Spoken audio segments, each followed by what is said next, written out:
Hello বন্ধুরা, Durand কাপের final সদ্য সমাপ্ত হয়েছে এবং প্রথমার্ধে আমরা যে খেলাটা মোহনবাগানের তরফ থেকে দেখতে পেয়েছিলাম, দ্বিতীয়ার্ধে পুরোটাই সেই খেলাটা কিন্তু দেখতে পেলাম নর্থ ইস্টের থেকে। মোহনবাগান প্রথমার্ধ শেষে 2-0 গোলে যখন ড্রেসিং রুমে ঢুকেছিল, তখন হয়তো তাদের কিছুটা ওভার কনফিডেন্স এসেছিল প্লেয়ারদের, এবং তার ফলই কিন্তু আমরা প্রথম গোলের ক্ষেত্রে দেখতে পেলাম। যখন প্রথম গোলের ক্ষেত্রে নর্থ ইস্টের আজারে বক্সের কাছে বল পেল, তখন কিন্তু শট মারার সময় মনবীর কোনো রকম ব্লক করার চেষ্টা করলো না, এবং সেই যে গোল পেল প্রথমে নর্থ ইস্ট আজারের তরফ থেকে, সেকেন্ড গোল কিন্তু অসাধারণ একটা গোল গুলেমোর, এবং সেটাও কিন্তু ছিল আজারের একটা ক্রস থেকে। এবং এই দুটো গোলের পরও কিন্তু ক্রমাগত নর্থ ইস্টের আক্রমণ হতেই থাকে, এবং অনেকগুলো সেভ কিন্তু বিশালকাইত আজকে করেছে, যেগুলো না করলে হয়তো 90 মিনিট অবধি খেলা গড়াতোই না।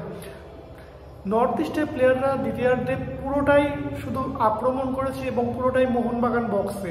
মোহনবাগানের 2-1টা বাদ দিলে কিন্তু সেভাবে কোনো আক্রমণই নর্থ ইস্টের দিকে তুলে আনতে পারেনি, এবং এর অন্যতম কারণ হয়তো প্রথমার্ধে সাহাল যে ফুটবলটা খেলছিল, প্রথমার্ধ শেষে সাহালকে তুলে নেওয়ার পর দিমিত্রি পেট্রাটোসকে নামানোর পরই কিন্তু নর্থ ইস্ট খেলাটা ধরে নিল। প্রথমার্ধে সাহাল দুর্দান্ত ফুটবল খেলছিলেন, একটা অ্যাসিস্ট এবং একটা গোল করার পর তাকে তুলে নেওয়ার সিদ্ধান্তটা কতটা সঠিক ছিল সেটা কিন্তু আমরা এখন দেখতে পাচ্ছি, কারণ সাহাল আজকে দুর্দান্ত ফর্মে ছিলেন।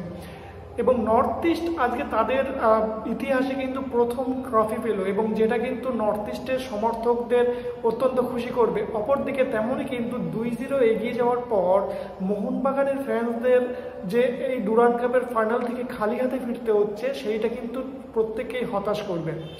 অন্য দিনের মতো আজকেও হয়তো সকলে ভেবেছিলেন যে বিশালকাইত আজকেও সেভিয়ার হয়ে দাঁড়াবেন, তার দস্তানা হয়তো মোহনবাগানকে চ্যাম্পিয়ন করবে, কিন্তু না, আজকের গল্পটা ছিল একটু অন্যরকম, যেখানে আজকে গুরমিত সিং নর্থ ইস্টের কিন্তু যেন সেই জায়গাটা নিয়ে নিয়েছিল।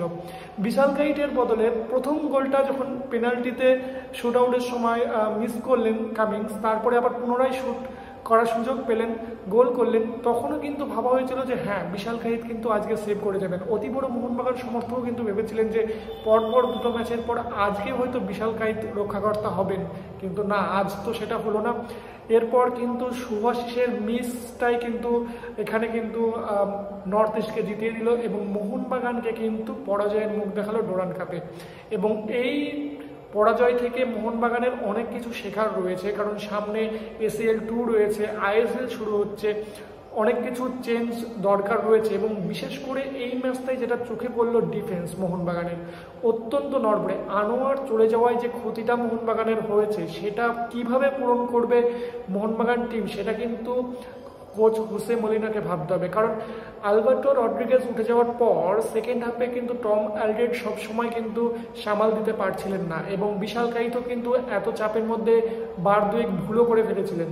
তো সেই জায়গায় দাঁড়িয়ে কোচ মলিনার কিন্তু সব থেকে চিন্তার জায়গা ডিফেন্স, এবং সেই জায়গাটা যত শিগগিরই তিনি মেরামত করবেন, তত ভালো রেজাল্ট কিন্তু ISL এবং AFCর ACL 2-তে আমরা হয়তো মোহনবাগানের দেখতে পাবো।